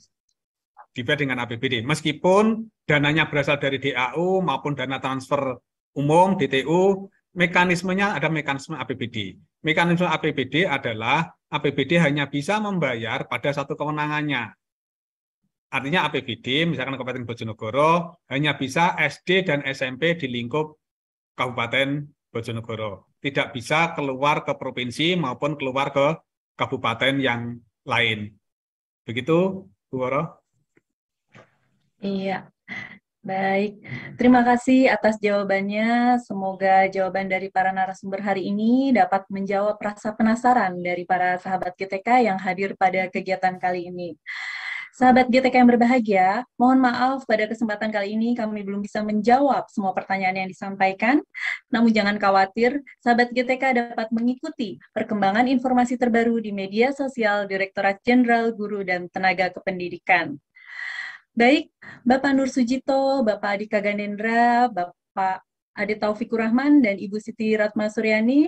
Untuk terakhir, apakah ada pesan penutup atau closing statement yang hendak disampaikan kepada peserta seleksi guru ASN P3K? Baik, dimulai dari Pak Nur Sujito dulu. Silakan Bapak. Oke, terima kasih Bu Woro. Closing statement-nya begini. Dalam proses pendidikan, guru memang bukan segalanya. Tapi yakinlah, tanpa guru semua tidak ada apa-apanya. Baik, terima kasih Bapak, semangat sekali ini. Silakan untuk Pak Dika Ganendra. Baik, untuk kepada seluruh calon peserta ya, ada beberapa hal. Yang pertama, percayakanlah ini untuk pemerintah pusat dan pemerintah daerah. Karena sebetulnya di luar pengetahuan dari Bapak Ibu, banyak sekali pemerintah daerah yang sampai tim teknisnya itu sampai menginap berhari-hari di kementerian untuk memikirkan bagaimana cara penempatan per individu itu untuk diseleksi ASN tahun 2022 ini. Ini yang mungkin mereka para pemerintah daerah ini juga bekerja ya, tapi tidak bicara ke masyarakat yang ada di kewenangannya bahwa ini loh saya udah bekerja seperti ini. Namun ini yang perlu diketahui, sehingga jika ada apa-apa tolonglah untuk berkoordinasi terlebih dahulu ke pemerintah daerahnya, entah itu ke KPSDM ataupun ke Dinas Pendidikan sebelum ke Kementerian Pendidikan. Terus yang kedua yang paling penting, besok ini kita akan menyeleksi atau menilai bukan hanya dari sisi kognitif seperti yang tadi saya ceritakan, bukan hanya dari sisi IQ, namun EQ atau afektif dan psikomotor itu juga akan kita nilai. Artinya kita akan memilih individu yang secara utuh, secara komprehensif, secara utuh, bukan hanya dilihat dari peta kognisinya saja. Sehingga yakinlah para Bapak Ibu guru yang ada jauh di sana, itu penilaian ini bukan untuk belas kasihan kepada para individu guru yang sudah lama mengajar atau apa. Ini bukan belas kasihan. Namun kita berubah atau beranjak ke penilaian yang lebih baik, yang lebih komprehensif, sehingga peta-peta potensi yang ada efektif, kebaikan hati, emosional, dan psikomotor, bagaimana diferensiasi siswa, dan lain sebagainya, itu ikut dinilai. yang awalnya tahun-tahun sebelumnya komponen itu belum dinilai. Jadi keyakinan ini mudah-mudahan dapat hal ini dapat menambah keyakinan para calon peserta seleksi guru ASN tahun 2022 ini untuk lebih pede ujian seleksi sekiranya akan dilakukan di bulan November Desember ini nanti. Iya. Ya, terima kasih Pak Adika. Untuk selanjutnya Bapak Ade Taufik Rahman, silakan. Terima kasih Ibu. Yang pertama saya ucapkan Hari Guru Sedunia untuk guru-guru hebat. Yang terakhir, ayo guru, tingkatkan kompetensimu untuk menuntun siswa kita menuju harapan-harapannya. Dan mudah-mudahan dengan guru yang hebat mampu melakukan transformasi. Ayo guru bergerak, Indonesia maju. Terima kasih Bu. Iya, terima kasih Bapak Taufik. Lalu ada Ibu Siti Ratma Suryani, silakan Ibu. Ya, terima kasih Mbak. Terkait dengan seleksi ASN yang berikutnya untuk teman-teman yang akan mengikuti supaya lebih belajar lagi, lebih giat lagi karena sebagai transformator dalam ekosistem pendidikan. Jadi guru harus terus semangat mengembangkan kreativitas, belajar terus tanpa mengenal batas ruang dan waktu. Jadi tidak ada keberhasilan tanpa usaha. Mari kita bersama-sama sejahtera dengan mengikuti ini dengan lebih baik belajar lagi dan tidak lupa berdoa. Kemudian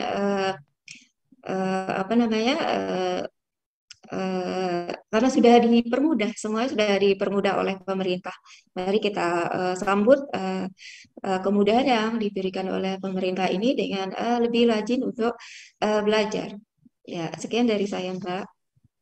Iya, terima kasih Ibu. Baik, mari tingkatkan kompetensi kepada semua guru, tetap semangat dan terus maju karena tanpa guru semua tidak ada apa-apanya. Baik, terima kasih kepada para narasumber atas pesan dan semangat yang telah disampaikan dalam Sapa GTK episode 8 ini. Semoga senantiasa diberikan semangat dan kesehatan dalam menjalankan aktivitas masing-masing. Ya, terima kasih Bapak dan Ibu. Baik sahabat GTK, sebelum kita mengakhiri kegiatan pada siang hari ini, saya akan mengumumkan 3 peserta terpilih yang sudah bertanya maupun berbagi refleksi dan pandangannya terkait tema Hari Guru Sedunia tahun 2022. Dan 3 peserta berikut ini akan mendapatkan hadiah lawang dari Direktorat Jenderal Guru dan Tenaga Kependidikan. Baik, langsung saja Bapak dan Ibu, berikut adalah 3 peserta terpilih yang akan mendapatkan hadiah lawang. Silakan. Baik, di sini sudah ada pemenang pertama, ada Ibu Erina Vega Aisyah. Lalu untuk pemenang kedua ada Bapak Nana Supriyatna SPDI dari SDN Pekojan 1 Tambora, Jakarta Barat. Lalu pemenang ketiga ada Ibu Gusrila Dwi Putri. Ya, ini sayang sekali ya Bapak dan Ibu instansinya tidak disebutkan karena tapi nanti kita akan berusaha untuk menghubungi Bapak dan Ibu sekalian. Sekali lagi selamat kepada sahabat GTK terpilih. Semoga menjadi inspirasi bagi para sahabat GTK di Sapa GTK episode 8 ini. Dan untuk selanjutnya panitia akan segera menghubungi sahabat GTK untuk pengiriman hadiah lawangnya ya Bapak dan Ibu. Ya, baik sahabat GTK yang kami hormati, usai sudah seluruh rangkaian kegiatan kita pada hari ini. Terima kasih atas partisipasi sahabat GTK dalam Sapa GTK episode 8 dengan tema Wujudkan Guru Berkualitas melalui Seleksi Guru ASN P3K. Mohon maaf atas segala kekurangan selama memandu acara Sapa GTK pada hari ini. Sampai jumpa lagi di acara Sapa GTK episode selanjutnya. Izinkan saya pamit undur diri. Wassalamualaikum warahmatullahi wabarakatuh. Om Santi Santi Santi Om. Namo Buddhaya. Salam kebajikan. Sampai jumpa.